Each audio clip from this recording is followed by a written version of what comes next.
went right between the other two knots, bam. And Anansi went, doing. Bush deer ran to all the other creatures. She told them all what had happened. They all marched over to Anansi's house and got all of their. And then when Anansi woke up, he had how many knots on his head? 3. And a triple-sized Excedrin headache. And when he went home, all the food that he had stolen was gone. And that's the story of Anansi and the moss-covered rock. The heart of the story starts off when he's 8 years old. This story I call Flight Time. Now, Eugene Jacques Bullard was born in Georgia in 1894. Is that a long time ago? Yeah. Oh, yeah, 1894. And in Georgia in 1894, it was very, very hard on black people in Georgia in 1894 because there was this thing, racism. There were these organizations like the Ku Klux Klan, and it was very, very hard. Eugene lived in Georgia with his father and his brothers and sisters. There were about 10 of them. And they were being raised by their father. His mother had died when he was very young. And his father was from an island called Martinique. And he used to tell his children, one day you must go to France. Because in France, blacks are not treated like in this country.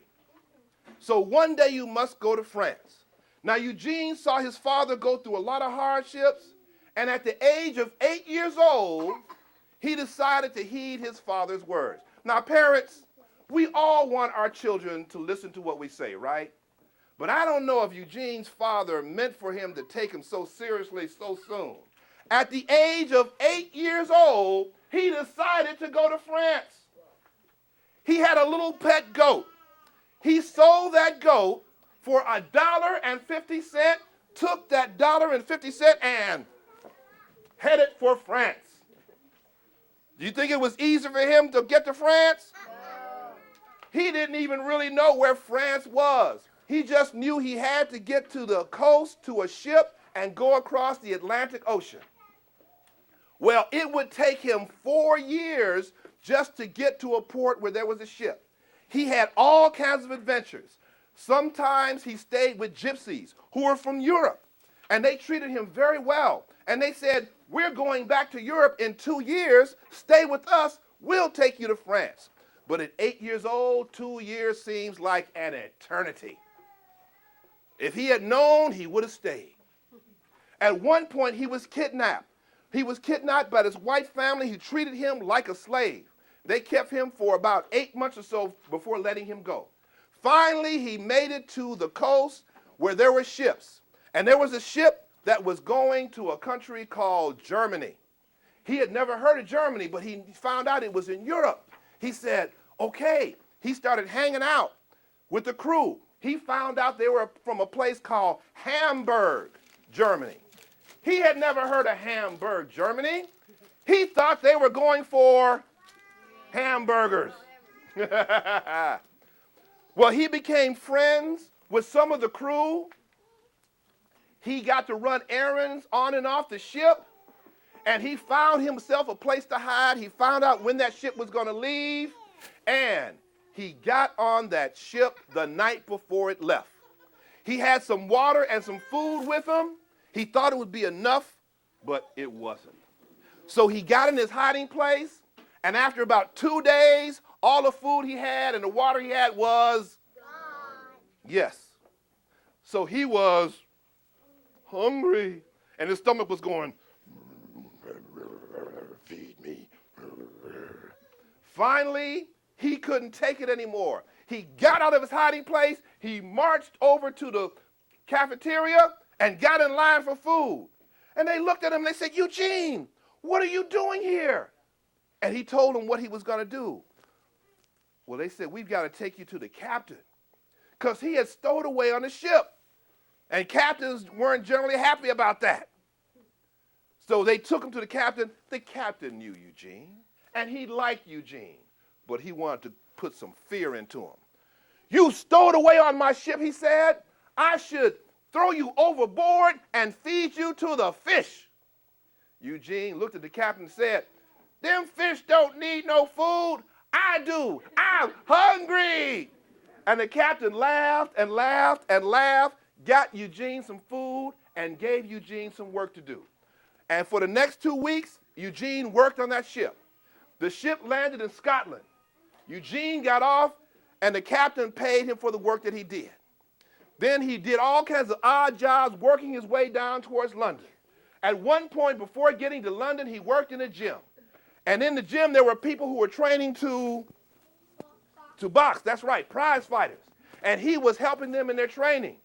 And one day, one of the boxers said to him, Eugene, would you like to be a boxer? He said, yeah, I want to be a boxer like Jack Johnson, the first black heavyweight world champion. So he learned to box, and he started fighting. He went all the way to London, and he won his fights. And then one day they said, Eugene, we've got a fight for you. And guess where that fight was? In France. It had taken Eugene 11 years to get to France. He won his fight, then he moved to France. He joined the Foreign Legion when World War I broke out, and he got many decorations and many medals. But he couldn't be a grunt, a foot soldier anymore because of some of his wounds. But they said, Eugene, you can do anything else you want to do in the military. He decided he wanted to be a pilot. So Eugene Jock Bullard, in 1917, became the first African-American military pilot. After the war, he settled in France. He opened up a jazz club. He became a drummer, had his jazz band. He opened up a jazz club. And before World War II, the Nazis came, and some of them would come to his club. And they would wait till everybody else had left, and they would talk about their plans to invade France. Because Eugene would be the only one there. And they thought very little of black people. But Eugene spoke fluent German. And he became a spy for the Allies. And when World War II started, he fought again.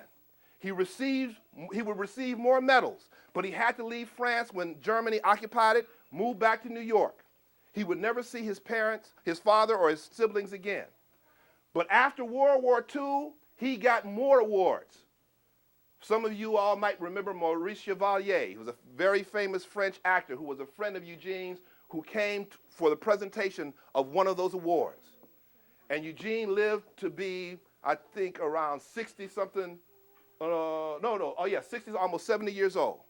And that's the story of Eugene Jock Bullard and Flight Time. And that's the end of that. All right. When I was a boy, my mama told me I could be anything I wanted to be. Reading to her mind was the key to make my dreams reality. She said as long as I kept my head in a book, it didn't matter what direction life took. More than beauty, wealth, and fame, knowledge is the key to the power game. My mama gave me knowledge that I would need, and in my mind she planted a seed. She nurtured that seed with a mother's love and prayers for guidance from the powers above. As I grew to be a man, there were times in my life full of hardship. I'm talking buku strife. But in those times of difficulty, I never forgot the things that my mama told me. There was a time a few years ago, I was confused about where my life would go. Around this time, I just found out what storytelling was all about. I'd heard stories from Pernina Stram and Joel Ben, Sybil Dustin, Ella Reno, and Leslie Perry. Listening to these folks inspired me. I said, a storyteller is what I'm going to be, because I committed telling tales, things off like a rocket now. I'm living by my motto, have mouth, we'll run it. Hopes it'll tell, inspires you to make a go with something you really want to do. Thanks for listening. It's been slamming, we've been getting down. We've been jamming, hey. And that's the end of that. And I keep telling them, keep your mind clear and keep it.